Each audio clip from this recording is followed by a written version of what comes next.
Welcome to Radio Naturopath, the talk show about health and natural medicine. This show will first be broadcast on Wednesday, January 14th, 2026. Can you even believe it? On 91.7 FM WHUS Stores. I am Fran Storch, ND, naturopathic physician, with my co-host Ron Menizza. Yep. Together. Oh my goodness. We're coming to you live from beautiful Mansfield Hollow, Connecticut. Comment below to let us know you're here and ask questions. You can also email me at radionaturopath@gmail.com. If you'd like to listen to the show at another time, you can check out our podcast at whus.org, iTunes, Spotify, Patreon, and Buzzsprout. You may also watch the recorded Facebook Live episode at Fran Storch ND for 30 days, and also on my YouTube channel at Radio Naturopath. The views expressed on this program do not reflect the views of the staff, management, or licensee of this station. The information presented on this show should not be construed as medical advice or direction. If you're having a medical condition, please consult with your physician. Okay, so let's talk about a few things. We had Hanukkah, which was fun. We lit candles and ate latkes, and that went by so fast. And then we had Christmas, and that was kind of fun too. And we went to your sister Susan's, and she made her special meringue espresso chocolate chip cookies, which are the best, some of the best cookies I've ever had at all. And that was great, and got to hang out with the family, and that was nice. And we just came back from Florida. Did you enjoy Florida? It was okay. It was only warm. Okay? It was warm. It was warm. It was quite warm. The strongest attribute, I would say, of the entire trip was that it was warm. Oh. Other than that, it's sort of New Jersey. Oh. Well, yeah, Florida's getting busy, especially if you're on the coast. If you go inland... It looked to be twice as busy as it was the last time we were there. And we were only there a year ago. And It was just the number of cars on the road is a little overwhelming. Yeah, it's true. And, well, they're building a lot in Venice. Yeah. So there's a lot more cars and stuff. Yeah. That's true. It was very busy, and to the point where I wasn't too keen. Like, we like to ride on the Legacy Trail, which is this lovely flat rail trail that goes from Venice up to Sarasota. And there's a spur that will take you to Nokomis, I think. Mm-hmm. So anyway, there's a spur. There's more. They keep adding onto it, which is very exciting. But we're both recovering from our surgeries, so we didn't ride long distances. We did ride most days, but we didn't ride long distances. Yeah. And Ron found that he had neck pain when he just had normal drop bars with the size stem that he had, so he had to get a shorter stem. And then he found that he had a lot of pain, so we had to take some days off. And when he got the shorter stem, he felt better. So we had a couple days where one day we rode our bikes to go to the yoga on the beach, and we saw our friend Aileen, and that was great. And we went 3 times to yoga on the beach, but we drove 2 of them, right? Yeah. Yeah, we rode once, and when we rode our bikes there, when we rode on Venice Avenue, we rode during rush hour, and people were barking at us. Yeah, there's a way around that, though. Yeah. So I found a way around that. So we'll find the way around that next year when we go. We'll do the way around that. Yeah, we'll take the back road. I am not sure. So I might try it when I go in May. Hopefully I'm going to go in May because after riding my bike a lot, I found that I had a little bit more knee pain and a lot more nerve pain in my leg. And it's been over 3 months. We're going on 4 months since my surgery, and I still have significant discomfort in my lateral left leg. I don't have significant discomfort in my back. I don't feel like I have radiating pain from my back down my butt into my thigh. I feel like the nerve pain is confined to my thigh and my leg. So that's kind of good news, because it may just be that the nerve is still irritated from the surgery, and it had compression for a long time, and nerves take a long time to heal. So I don't know for sure, though, so I have made the decision to contact the neurosurgeon. I do have an insurance issue with them where I'm not quite sure if the neurosurgeon that I used is in network for my insurance. So I may have to go to a different neurosurgeon to get further care, which is really frustrating. But I at least want to have an MRI and see if there's anything sitting on that nerve. And I'm very nervous to find that out because I'm hoping I'm not going to need to have more surgery. So that's going on there. And then in terms of the knee, I talked about having osteoarthritis in both knees, and they told me I have bone on bone, femur to patella, and that UConn told me I would eventually need patellar replacements. My right knee is definitely worse than my left. My left knee, I think, can wait. But the right knee, it definitely needs some kind of care. I do put compression on it most of the time. I have these great sleeves that are infused with bamboo, although they stretch out after a while. The other thing that I found, and this is very exciting, so let's talk about compression for a minute here. So compression is something that can be really helpful for neuropathy and nerve pain and neuralgia, any kind of nerve pain. So first of all, Ron, you have ongoing neuropathic pain in your feet, right? Yeah. And this has been going on since you've known about your neck issue, right? Seems like that's when it came on. Yeah. And it's still happening even though you've had the surgery. Yes. So it seems like you have some nerve damage. So and in the hand.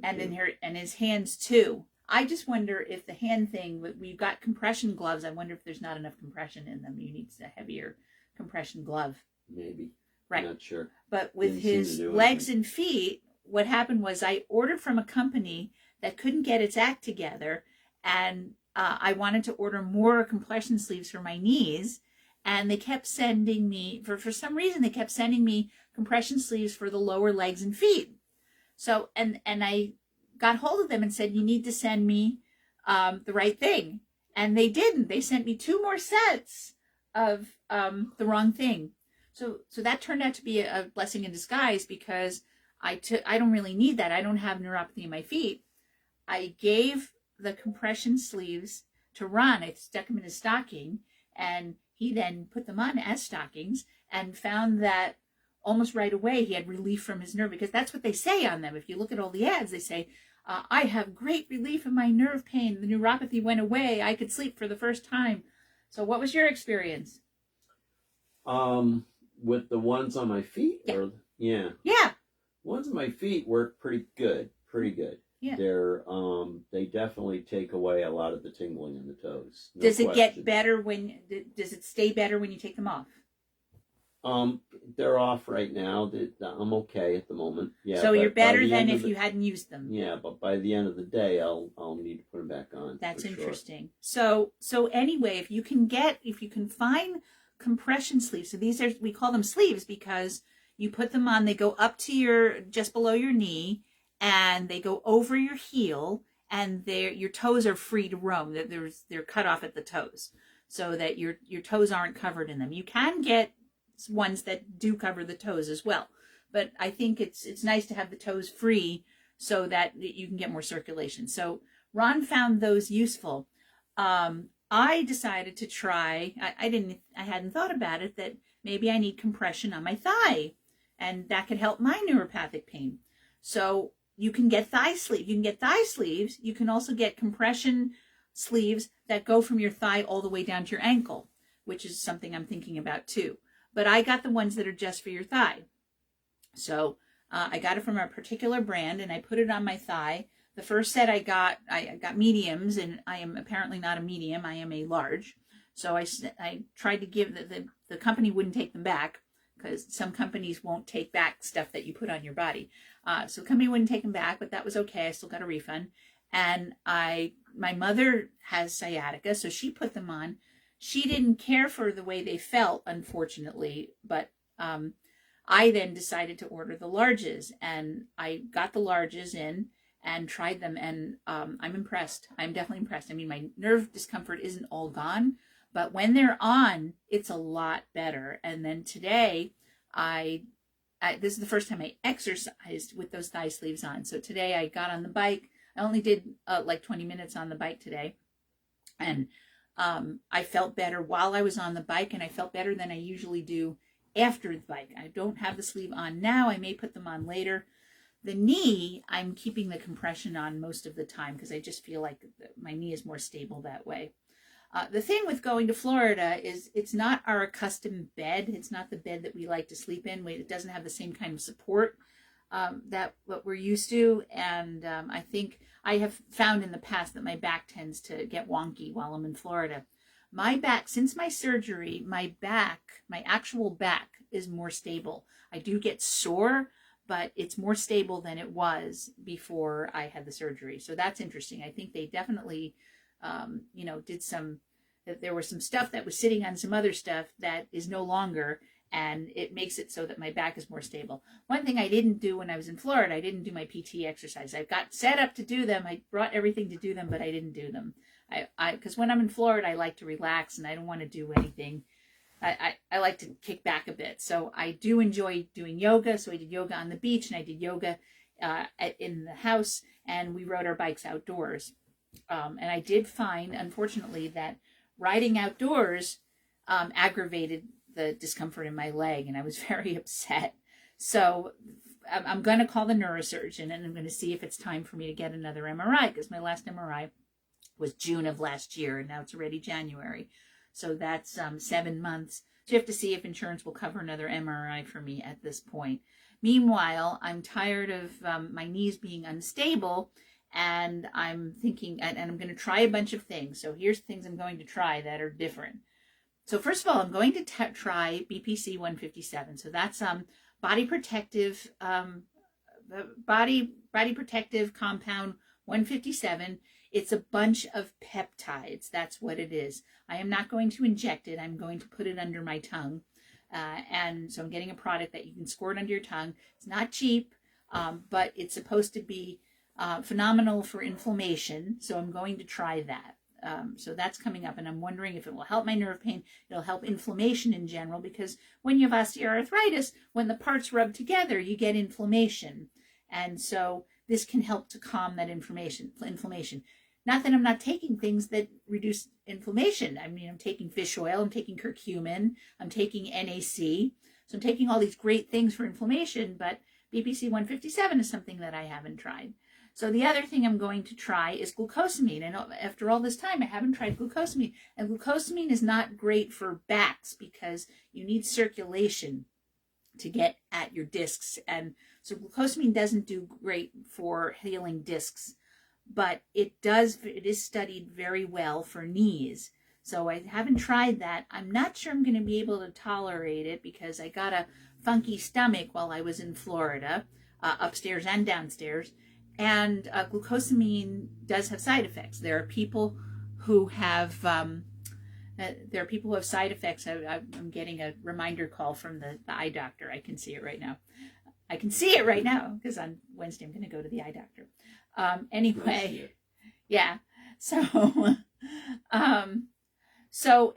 glucosamine has been studied. Glucosamine and also glucosamine and chondroitin have been studied to work very well for knees. So we'll see how much it can do. The problem is because they say that on bone, there might not be enough stuff to help regenerate. Having said that, I haven't tried it, but I have to see if it affects my digestion. And I'm not sure if it does or not. I got a funky stomach while I was in Florida.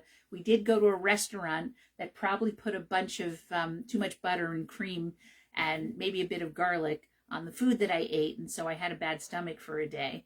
And I don't know if the glucosamine was contributing to that. So I stopped the glucosamine while I was in Florida for a couple of days, and I restarted it, and I'm going to see if it affects my stomach, because glucosamine can cause constipation.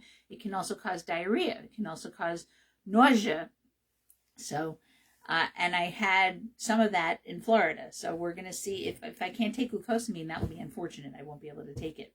Because usually things work pretty well. I mean, I eat a lot of fiber, I eat a lot of fruit and vegetables and whole grains and nuts and seeds and stuff that keeps things moving. Glucosamine can unfortunately slow things down. So we'll see if I'm slowed down or speeded up, then I won't be able to take glucosamine. So the next thing that I'm going to do is I am going to call Dr. Moss at UConn, and I'm going to go back there and see if I'm a candidate for PRPs. That's platelet-resistant plasma, platelet-rich plasma. And so platelet-rich plasma is an injection that you get that can help you to reduce inflammation and help to regenerate tissue in a joint. And it's supposed to be good for, I have a friend who recently got it for her shoulder. I'm going to try it for my knees. The only problem is, again, I'm bone on bone. And if I don't have a lot of tissue, there's only so much that the platelet-rich plasma can do. So, so I'm going to try the platelet-rich plasma. I'm going to ask him if I can do platelet-rich plasma. I'm very concerned that he's going to look at me and go, you don't have anything there to regenerate. You need a replacement, which I'm really nervous about, because that's going to be time off work and recovery and all kinds of stuff. He did say last time that I wouldn't need a TKR, a total knee replacement, that I would just need my patellas replaced. But we're going to hope that he says you can try hyaluronic acid, you can try PRP, and that this could kick it down the road. Hopefully it'll kick it down the road to a point where I'm working less and I have Social Security, and then I can afford to take more time off for the recovery. But I don't want to spend my life not being able to ride my bike or hike or do yoga or dance or run or walk. I want to be able to do those things. And so it's not acceptable to me to just limp along, which is kind of what I'm doing now. I'm like, I have to pay attention to my knees and I have to pay attention to my nerve pain, and that makes it harder for me to get regular exercise. So it's very frustrating. Are you feeling frustrated? Very. Yeah. Yep. I know. So, I mean, we're people who are used to being able to be very active. We like to be able to walk, run occasionally. We like to be able to do yoga. We like to ride our bikes. And we like to dance. And I'm afraid to do any of those. All of those things can aggravate me. So I'm relegated to gentle yoga, PT exercises. I even tried to do some laps in the pool, and my hamstrings cramped. So they started to cramp. And so I don't know if that's because, I'm not sure why that is, if that's signaling from the spine or if that's just my hamstrings are tight. So I want to try to swim again. I might hold off on that for the moment. So anyway, so that's what's going on with our health. We're a little frustrated. And it's kind of exhausting. And some of you may be able to relate to this. You get older, and I have Wednesdays I don't see patients, and I'm finding that every Wednesday I have a doctor's appointment. I have something that my primary care is following that's different from all of this stuff. I have dental stuff going on. I'm having crowns and, treatment for decay, and that's going for weeks. There's a tooth that may need to come out because they tell me I have external root resorption. And so every week, every Wednesday, I have some kind of appointment. I do have appointments for acupuncture and chiropractic, but those are okay. I'm okay with those. I look forward to those, and I enjoy going to those. And this Wednesday, I have to go to the eye doctor. Now, the eye doctor should be fine because you just never know. Thing is, you go to these appointments, and they tell you something every time. You're afraid to go because there's something else going on. So it's all unnerving. So anyway, so that's what's going on with our health, and we'll talk about a few new things that are going on in the world. All right, so last week, if you were listening to Radio Naturopath last week, we played a show from last year that was around New Year's. I assure you that I am recording this a couple days before it comes out live on Wednesday the 14th. So it's a brand new show. So we're going to talk about New Year's resolutions that you can keep. And there's a lot of things you can do that are healthy for you. And you know how it is when you make a New Year's resolution, it can be difficult to stick with the New Year's resolution. And here's a whole bunch of them. So there's things that you can actually do that can be helpful for you that are not necessarily, I'm going to lose 20 pounds. I think that's a terrible resolution, to say I'm going to lose X amount of weight, because as you know, you've heard me talk about this, weight loss is neither linear, fair, nor predictable. Thank you, Jade Tita. So focusing on weight loss as a goal is, even though it's something you want to do, it's really not useful. Now, people have weight loss as a goal now because of all the GLP-1s, all those drugs like your Mounjaro and your Ozempic and your various iterations of that. Mounjaro, Ozempic, Zepbound, and Wegovy, right? And the Wegovy and Wegovy and Ozempic are the same drugs, semaglutide, and Mounjaro and Zepbound are the same drug. They are tirzepatide. I think one is injectable and one is a pill, or they're varying doses. They're doses that vary based on whether you're using them for diabetes or whether you're using them for weight loss. So if you are diagnosed with diabetes, you get Mounjaro or Ozempic, and if you're diagnosed with just weight loss, you get, or overweight, you get Wegovy or Zepbound, and the doses vary. And I think that they're coming out with GLP-1s that are oral. And they're those drugs, but they're in oral form. And then there are compounding pharmacy companies that give it to you in a non-brand name. So one of the first things to do is to rethink dieting, and because chronic dieting isn't good for your physical or mental health, and that it can biologically predispose you to regain more fat than initially lost, and repeated dieting cycles may accumulate fat over time because of how body prioritizes fat recovery over lean tissue recovery. So instead of doing a quick fix diet, it's a good idea to try to break the dieting cycle, which means build habits that support overall health, like moving regularly, eating meals with balanced protein and fiber. Next week, we're going to talk about the upside down pyramid, the new recommendations from the USDA for diet, that we now have the upside down pyramid. It's very exciting. One of my naturopathic colleagues, Frank Aida, posted about it on his Facebook page. And I was very impressed that he posted it, and also with the actual recommendations. The recommendations have changed, and that's really good. So you want to build healthy habits instead of going on a diet and counting calories. And now, if you are at a point where you're so large that you feel like you need one of the GLP-1s, by all means try them. Be aware that they do have side effects, and they're generally digestive side effects, and that ultimately they make you lose all kinds of tissue, not just fat. They make you lose bone, and they make you lose muscle.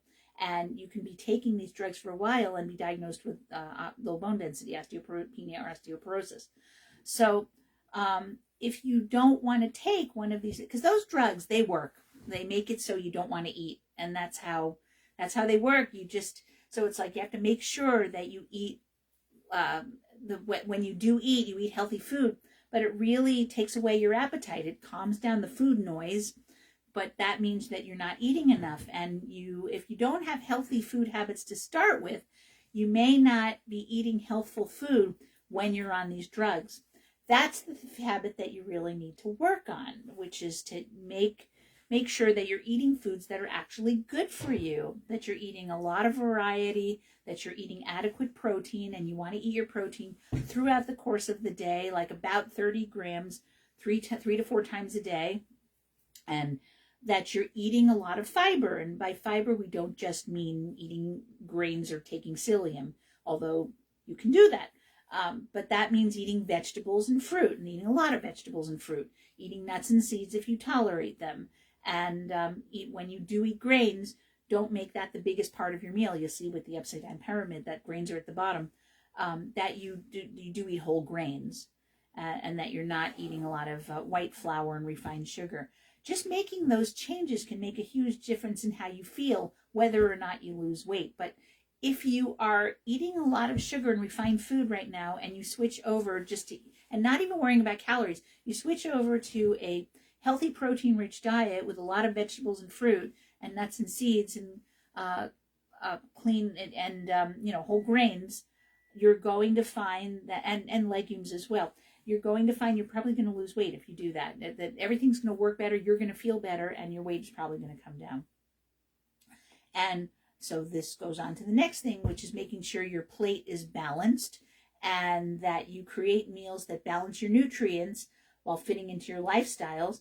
And that doesn't mean being super strict. It means about making simple, consistent choices that you can maintain every day. For years, we have talked about 90% of the time, eat healthfully, 10% of the time, eat what you want. Because if you could never have tiramisu again, you would probably be unhappy if tiramisu is your thing.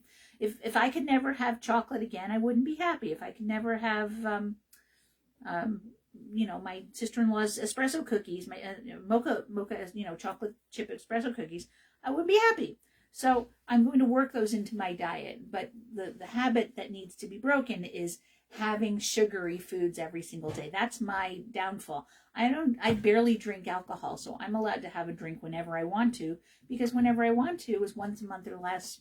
So if I feel like having a Bailey's, I have a Bailey's. If I'm offered a glass of wine and I want the wine, I have the wine, because I'm unlikely to want the wine again for a month or two. So you gave me, this is hilarious, you gave me a little bit of Bailey's, maybe 2 ounces of Bailey's on New Year's. Mm-hmm. I drank an ounce of it. Mm-hmm. Then, of course, 2 days after New Year's, we left for Florida. I had a little bit more of the Bailey's before we left for Florida, and there was a tiny bit left in the glass that sat there for a week. And I drank the rest of it. And you know what had happened while it was sitting in the fridge? It separated? No, the alcohol had evaporated off. No way. That's really interesting. So I drank it, and it just tasted like Bailey's without the alcohol. It was great. Because what tastes good about the Bailey's to me is not really the alcohol. It's the Irish cream. That's yummy. So I'm not going to never have Bailey's again. And I'm not going to never have, I don't know, a good piece of chocolate. I'm not going to never go to Dee's One Smart Cookie, nor am I never going to go to Divine Treasures. So those things need to be worked into my life, but they need to be worked into my life less. And I find if I'm good about eating regularly, and I do have protein 3 times a day, I tend to snack less, or I tend to make healthier choices because I feel more satisfied.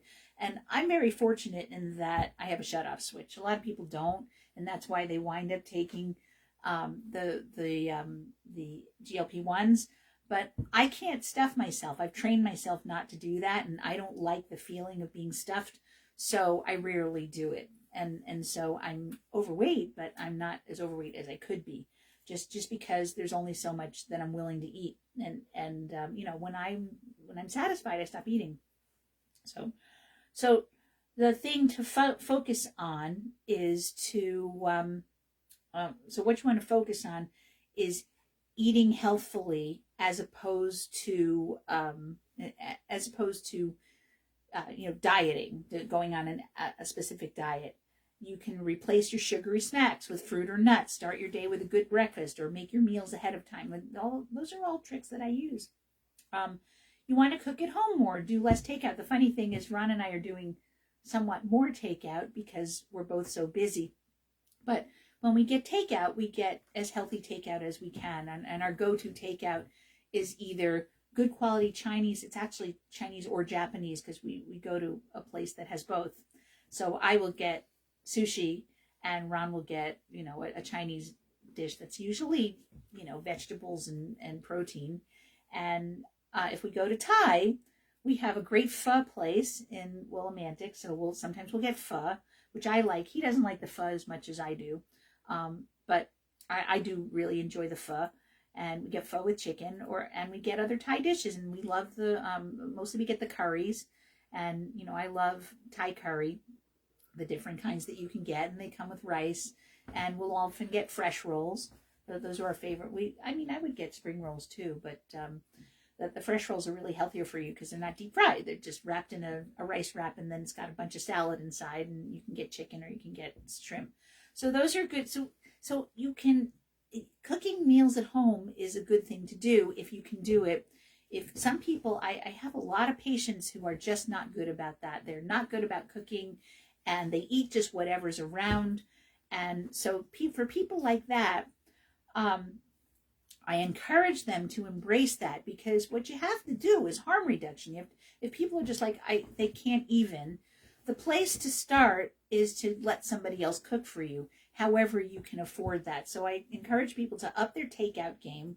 Try not to go to real fast food, but do go to an Asian place, or go to a place that makes salads. It could be a diner. It could be Gansett Wraps, because they make, that's a lot of veggie heavy, veggie and protein heavy stuff. I mean, you can certainly get pitas there, but you don't have to eat the pitas, or you can have just a little bit of pita. One way to cut your carbs is, one of the ways that I cut my carbs is when I have a wrap. I have a half a wrap. That's a way to cut your carbs. Instead of having 2 pieces of bread, have 1 piece of bread and more of the stuff in the middle. That's a way to cut your carbs. And so you can do it. You don't have to avoid the pita completely, but consider have a pita. And if they give you a whole bunch of pita with your meal, well, put them away and have them, store them well, and then have them over several days. But those are ways to do it. Just don't get junky fast food. Get fast food that's healthful. And, if you want to do that, maybe we should do a Gansett route, because you're going to be real busy this week, right? Yes. Yeah, although we have, the other thing we do is we get as healthy as possible. We've made friends with the rotisserie chicken, and you just make sure that the chicken is doesn't have any hormones in it, and if it's organic, that's even better. That's hard to find, but as long as it's hormone free and it's given decent feed, there's a couple places you can get a decent rotisserie chicken. And the rotisserie chicken for Ron and I, that's how many meals? 2 or 3? Probably at least 3. At least 3, because depending because he usually does. If I make it into a soup, we get multiple days. Right. So right, exactly. So if we get soup, then it's more than 2 or 3 days just from the soup.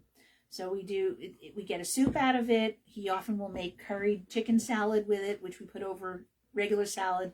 And then the first night, we just take, because it's so fresh, we just take the chicken breast off of it, and you probably eat a wing separately. Sometimes, yeah. And, or a drumstick. And we just put that over salad. So a rotisserie chicken, if you can't be bothered to cook, can be so helpful. And then you can take 5 minutes to make a salad, and you're all set to go. The other thing you can do that's easy is get frozen vegetables, for goodness sake. Just get frozen ones. Get frozen mixed vegetables that have some broccoli in it and whatever else. And heat those up and put some protein into it, and off you go. And you put some yummy seasonings on it. Make sure you have some yummy seasonings in the house. One of the things I like to keep around is everything bagel seasoning. And you can get that various places. Trader Joe's has it. The Wilmantic Food Co-op has it. You might be able to find it at the supermarket as well, because it's very flavorful. There's a lot of stuff in it, and you don't have to think about 5 different things to put in it, because it has 5 different things in it. So that goes on my salad frequently. And along with oil and vinegar, because I don't like to use salad dressing. Salad dressing is too heavy, and it often has seed oils in it. And I prefer to put avocado or olive oil on my salad with some good quality vinegar. And I'm usually using some kind of either vinegar, the fermented vinegar that's still fermented, that has the mother in it. And I'm either doing that, and I like to you can get vinegar at the grocery store that's organic and unpasteurized and has cayenne in it, and cayenne and honey, which is really great. So it's kind of like like fire cider. You can also get fire cider. If you purchase fire cider, it's usually pretty expensive. But if you can't be bothered to make the fire cider at home, buying fire cider can be really nice. So I'll buy it once in a while, because I love it. And in terms of my onion and garlic, that's the thing with fire cider. For some reason, it doesn't bother my stomach. But if you put too much onions or garlic without putting it in vinegar like that, it bothers my stomach. So, the other thing that you can do is get meal services. And meal services you can set up to make them whatever kind of meal you like, whether it's high protein or gluten free, or you can specify exactly how you want the meal service to look. And with meal services, you can have ready-made meals that you just pop in the oven, and they come out and they're done. Or you can get the ingredients, and they'll tell you exactly how to make them, and that might inspire you to cook. And the other thing is, even if you're getting the pre-made meals, that might inspire you to then go ahead and make them, because you see what they are. So that's really that's a good way to do it, to eat at home more and make sure the stuff you're eating is healthy. And if you're doing takeout, up your takeout game. Another good place to get takeout is the supermarket. You can get takeout salads, takeout protein, even takeout sushi. I'm going to I tried the sushi at one of the supermarkets. It was okay.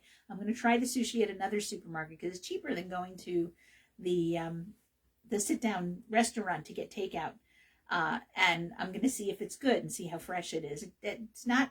It sits there. It sits there a little bit longer, but it didn't. It's not enough to make you sick, but it's not as expensive as if you went to and if you like sushi, which I do.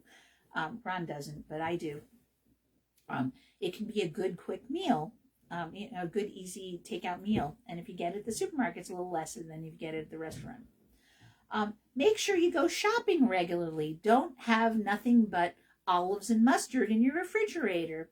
So you have to have your fruits and vegetables, and make sure you're shopping at places that have good fruits and vegetables. And Ron and I have these good habits. We prioritize the farmers market, and then after the farmers market, you have the Willimantic Food Co-op, and then you have various supermarkets where you can fill in the gaps.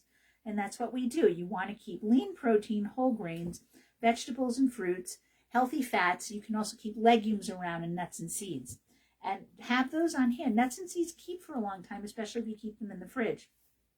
And those can be a great way to get more monounsaturated fats and to sprinkle onto your salads and into your soups. And they can be a really great way to up your health game. So you can designate one day a week as your shopping day if you want to. I don't generally do that. I kind of wait for things to run out, and then I go to the supermarket a few times, because we're so fortunate in the town that we live in. There's just so many options for shopping for healthy food.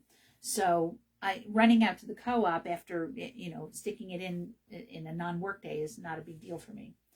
And going to the co-op is a social event as well.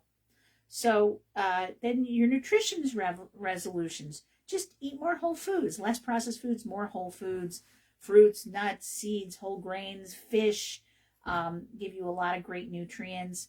And whole foods diets may significantly reduce cardiovascular disease risk factors, your body weight and your blood sugar, and your risk of illnesses like type 2 diabetes.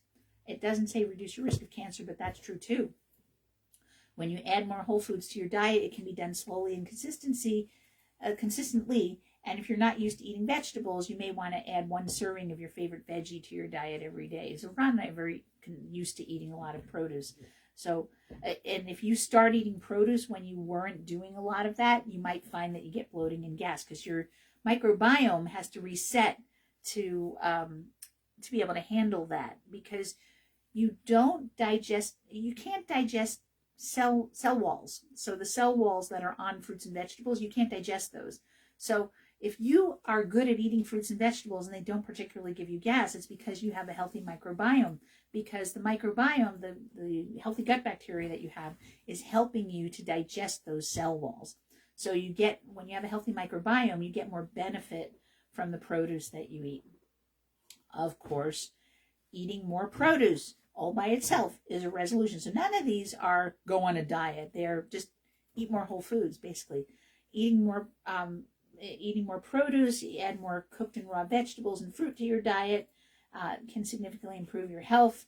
That when you eat a diet that's rich in fruits and vegetables, it can help prevent various illnesses like heart disease, diabetes, certain cancers, and obesity, and overall your risk of dying of any cause. Cutting back on sweetened beverages. If you have a cafe habit where you get very sweetened drink, or you have a habit of that coffee place that is on every corner in New England, and you're getting huge iced coffees, a lot of my patients, that's part of their problem, that they're doing that. They're going to that place that's on every corner in New England and getting huge iced coffees. That place.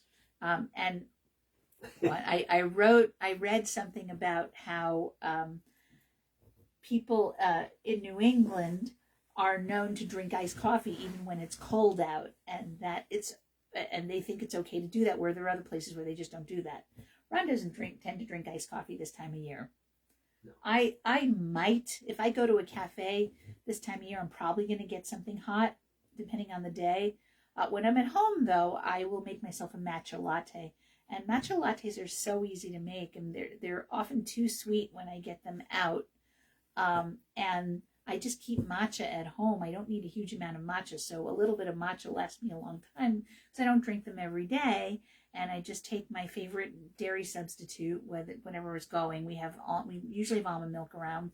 I like almond or coconut, but for matcha lattes, any non-dairy milk substitute that has fat in it will make the matcha taste good. And then if you wanted a little bit of sweet, I'll put a drop of agave syrup in it. I like the agave because I don't want to have maple syrup. Maple syrup interferes with the flavor of the matcha too much. So I like the agave because agave has a very low flavor profile. It just tastes sweet. And so it'll sweeten something without giving it additional flavor. I do like a drop of organic vanilla in my matcha. So I will squirt a little bit of organic vanilla extract in the matcha, and then I love to put a bunch of cinnamon in. And I've told you this before. Cinnamon, I keep cinnamon with the salt and pepper. That cinnamon goes on anything it will taste good in. It goes in my protein shake every day, and I shake it on anything it will taste good on. And it does taste good in my matcha. It tastes good in my coffee. It goes into when I make fruit crumble. It goes in that, and I have a heavy hand with the cinnamon. Cinnamon is it's great for blood pressure. It's good for blood sugar, and it's great for reducing cholesterol. I mean, it's not perfect at those things, but it is helpful for those things. So if you're having a lot of sweetened beverages, just cut it back and try to enjoy a cup of tea. If you have to have something sweet in it, you can use stevia or monk fruit, which are non-caloric. But having a teaspoon or two of honey, raw local honey is very good for you. So is local maple syrup. Grade B maple syrup is very good for you. And if that's the only sweet that you're eating, you're probably going to be fine. It's if you're having a little bit of that in your tea or your coffee, but you're not eating a lot of sweets the rest of the day, then you could probably get away with that every day. And the other thing is, if you're drinking soda all the time, soda is really bad for your teeth. Try fizzy water, and whether you get plain fizzy water, if you get flavored fizzy water, you can get fizzy water that comes with fruit juice already in it. You can get a soda stream, which I need to start playing with because I got one for the holidays, and I need to start playing with that. Although I find that I don't crave fizzy water when it's cold out as much. That if I want water, I want plain water. Speaking of plain water, yes.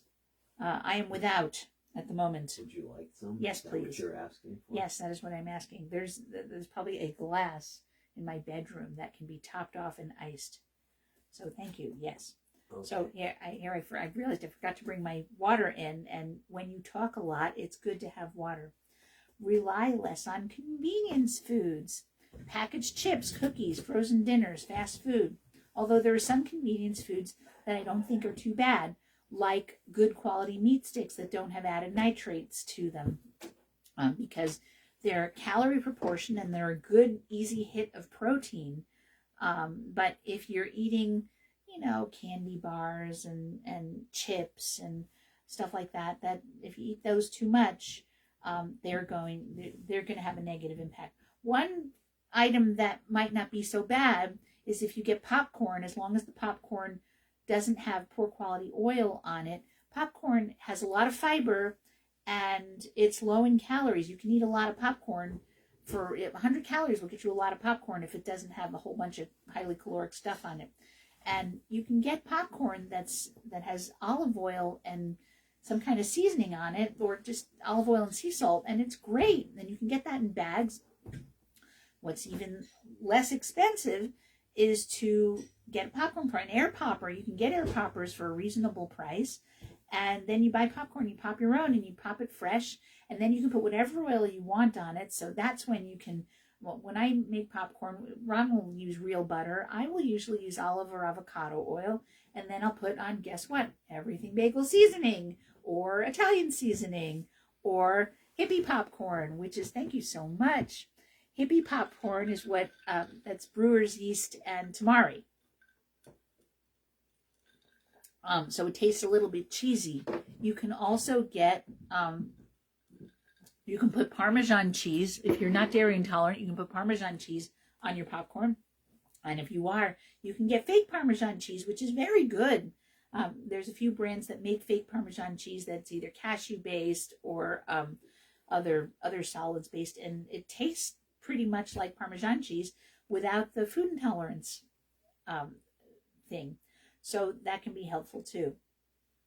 So try popcorn. If you overdo popcorn and you're trying to be really low carb, that could be an issue. But if you're eating a lot of fruits and vegetables, you're getting your 30 grams of protein at each meal, and you're eating whole grains, nuts, and seeds, a little bit of popcorn would probably be fine. But again, it is high in fiber. It will help you be more regular. So then there's alcohol. Some people choose to do dry January. If I do dry January, I don't need to do dry January for alcohol. I need to do dry January for sugar.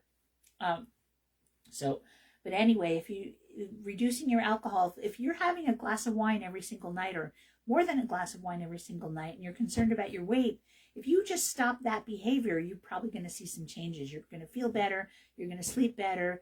And if you then top that off with eating more healthy food, you're probably going to, you'll see some weight loss just from that. Alcohol converts to acyl-CoA, which your body very lazily will then use right away for energy, because it's part of the Krebs cycle, and you're not going to burn fat. So that's part of how that works. And alcohol will raise your triglycerides and your blood sugar. So, and because it makes your body lazier about burning fat. And if your goal is to burn fat, then drinking a lot of alcohol is not going to help you, because your body will turn the excess alcohol into triglycerides, which will then get stored as fat. So that's a good thing to do. So you might want to consider setting a drink limit, drinking only on weekends and not too much. When you do have a drink, have one thing that you really like. So if your favorite thing is a margarita, have a margarita a week. Again, this is not about never having the things you love in your diet. It's about setting limits for them and mostly eating healthy food. So then the other thing you can do is mocktails, and make sure the mocktails don't have excessive sugar and calories in them. But the other thing you can do is fruit-infused sparkling water, and also kombucha. I found that kombucha, when I was in Florida, I really wanted the kombucha, because kombucha is very refreshing, but it's also very cooling. Kombucha doesn't taste good to me when it's cool or cold out. But when I was in Florida, I really wanted it. So I found that drinking kombucha is very good and very refreshing if it's hot out. And you can try a brand of kombucha that you like, and you can also make it yourself. All right. And then you make resolutions about movement. Everybody wants to go to the gym. So everybody's like, I'm going to go to the gym 4 or 5 times a week. Bad resolution. Don't do that. Don't do that to yourself. The resolution should be sit less and move more.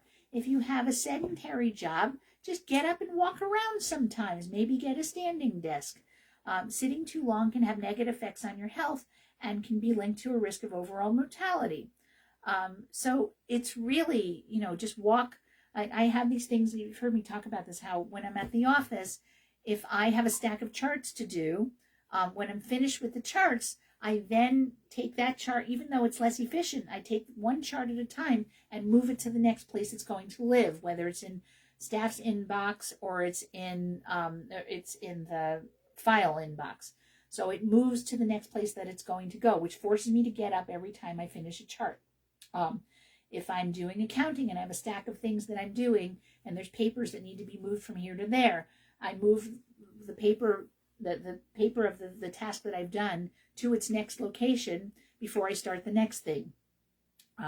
So I try it. And the thing is, fortunately, when you're a physician, unless I'm having a day where everybody's virtual for some reason, like the weather's bad, or for some reason most people have switched to virtual. So that happens sometimes. It doesn't happen as much as it did during the pandemic. Well, during the pandemic, I would have, because we never said you have to all be virtual. We were like, you can be virtual if you want, and you can come in as long as you're masked, and that's what we used to do.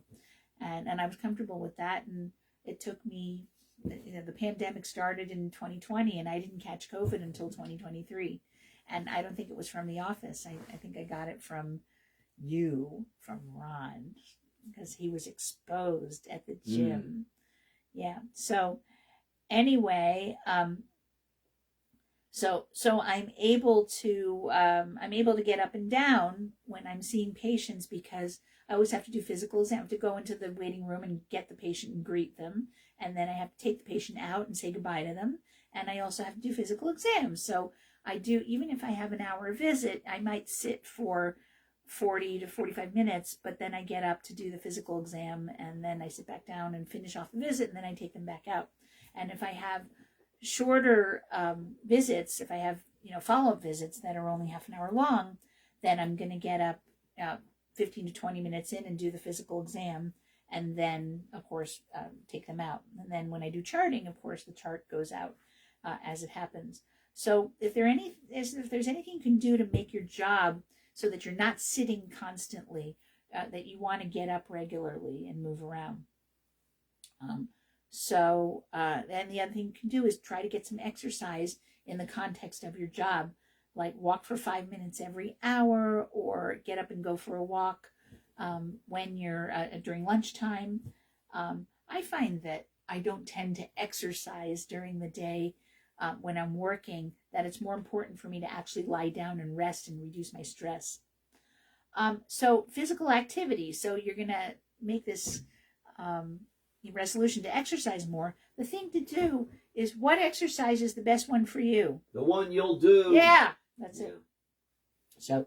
So find the one you'll do, whatever that is, whether it's sitting or walking, or if it's chair yoga or walking or a balance exercise or going to the gym, or getting on your trainer bike, or riding outside when the weather's decent, or dancing or line dancing, whatever it is. And the other thing to do is to make it easy for yourself to do that. That's why I encourage people to have something you'll do this time of year. You want to have something you're willing to do inside your home, that part of your home is set up so that you can exercise there. Something you'll do outdoors. That's harder to do this time of year. Not a lot of people want to exercise outside because of the weather, and especially if there's ice or snow. Now, if there's snow, if there's enough snow, you can do snow sports. That doesn't happen a lot in Connecticut anymore. If you're fortunate enough to live somewhere where you have adequate snow, like they're getting great snow, the further north you go. So if you're in New Hampshire, Vermont, Maine, probably northern Massachusetts, you're getting enough snow to play in. We're just not getting that here. I mean, maybe we had a day or two of it. It's really unfortunate that climate change has made it so that we used to be able to go cross-country skiing and snowshoeing in this park, this beautiful park that we have outside our window, Mansfield Holler State Park. You can go snowshoeing and cross-country skiing there. And also, we like Goodwin. Goodwin is really set up. It has a great trails for that. And people use the airline trail for it. Right now, the rail trail is probably as bad as it's going to get. It's this time of year. It's either icy and snowy, so you can't really ride on it. It's not like good snow. It's icy and snowy. There are times when the rail trail is it's set up so that you can snowshoe or cross-country ski on it. It's not like that now. And then if the snow melts, because we had some temperature increase, we had 40s, and it washed away all the snow. There was more snow when we left for Florida. And now that we're back, there's little piles here and there, but it's mostly gone because we had a lot of rain and mid 40s. And so I'm hoping that we have another snowstorm so we get some nice snow on the ground, because it's really gloomy to not have snow on the ground. We just don't get the snow to play in here. So we're not super excited to be outside. Although in the 40s, I should probably try to go take a walk. But I tend to exercise. I'm very consistent about exercising indoors. And right now I'm doing yoga and physical therapy and trainer bike. And I will probably try to go to Ron's spin class at some point.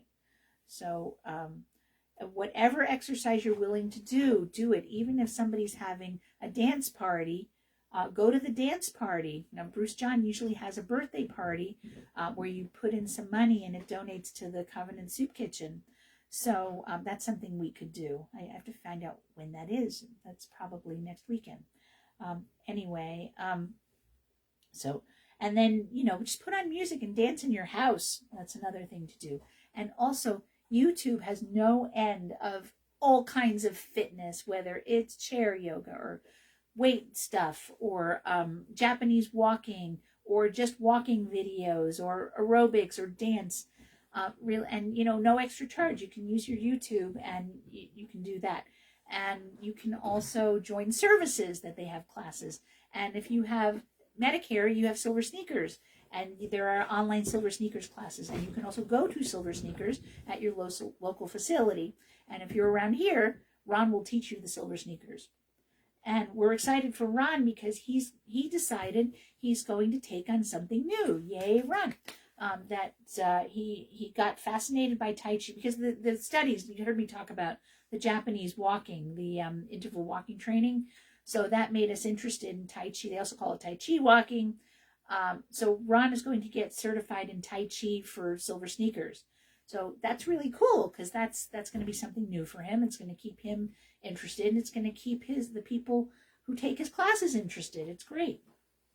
So trying something new can also be part of your resolution. All right. I can see that I'm not going to finish this, which is really good because trying new things for the new year is a great thing. So you want to, so here's for your body, mind, for your mental health, try meditation. Again, if you don't know how to meditate, it doesn't take a lot to do. If you're not sure what to do, you can check out YouTube. YouTube will have all kinds of meditation sessions for you. I remember a couple of years ago, I went to visit my mother, and we had lunch with her massage therapist who had just been to a Vipassana meditation retreat, and she was so excited about it. So I said, Mom, we'll try the Vipassana. And we found a Vipassana meditation on YouTube, and we did it. So if you're not sure what to do, you can find all kinds of meditations. One of my favorites is Yoga Nidra.